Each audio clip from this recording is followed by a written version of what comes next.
week is very positive, but not quite sure what this one's going to look like. There's just so many cross currents right now. It's just amazing. But let me just bang through some charts here and give you some opinions. And, Apple's kind of the bellwether for the technology, and it's basically, if you're long, stay long, but it's also getting overbought. So I would probably have a stop here at the last low of last week, and then move it up as you can during the week. Let's just go into some of the bigger ones here. With SPY is SPY right now is in a downtrend, and the Friday we didn't get a follow through on the Thursday Friday bounce, and so I'm not really sure where this is going to go, but right now it's my suspicion is it's gonna probably test this bottom before it pushes back up, and so I'd just be cautious for Monday. I think there'll probably be some follow through on the downside.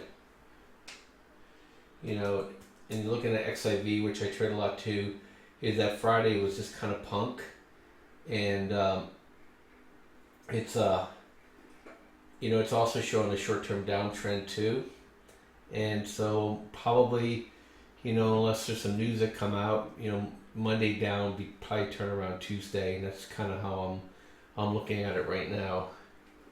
Looking at oil is oil's still technically in a uptrend, and it kind of is holding here at this level here, which is around the $50 level for oil itself.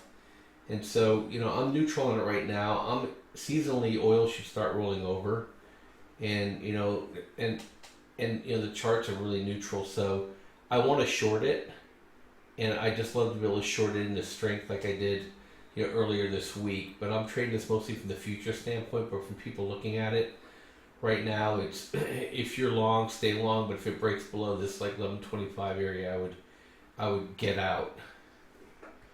Looking at the miners is I don't know, this is some sort of support here, but I better off I trade SLW, and so I own, this is one of my biggest hold positions, is that if you get below this low here, at 2211, that if I'm holding my position, I'm going to sell it into money calls a week out.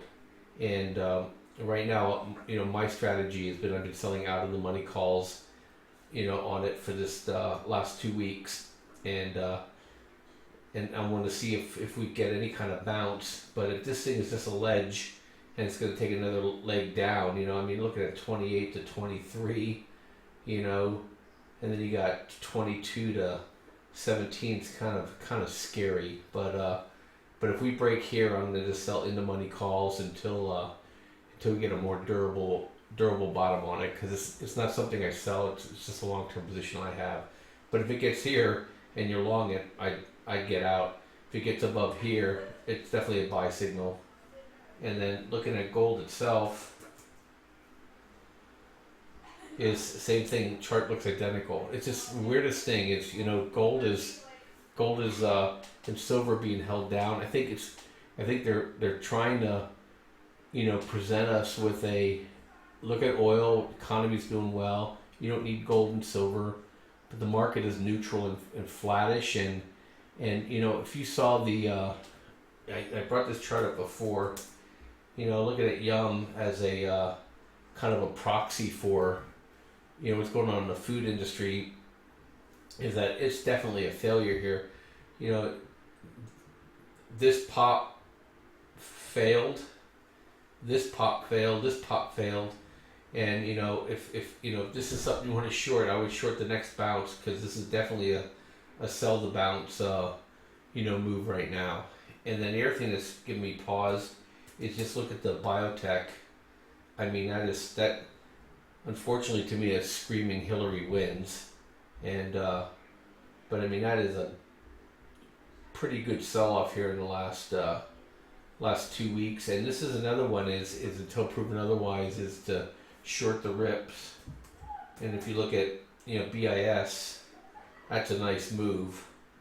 And if you're looking for opportunities to buy puts, I would look at Labu for the next bounce and short these bounces and make some money.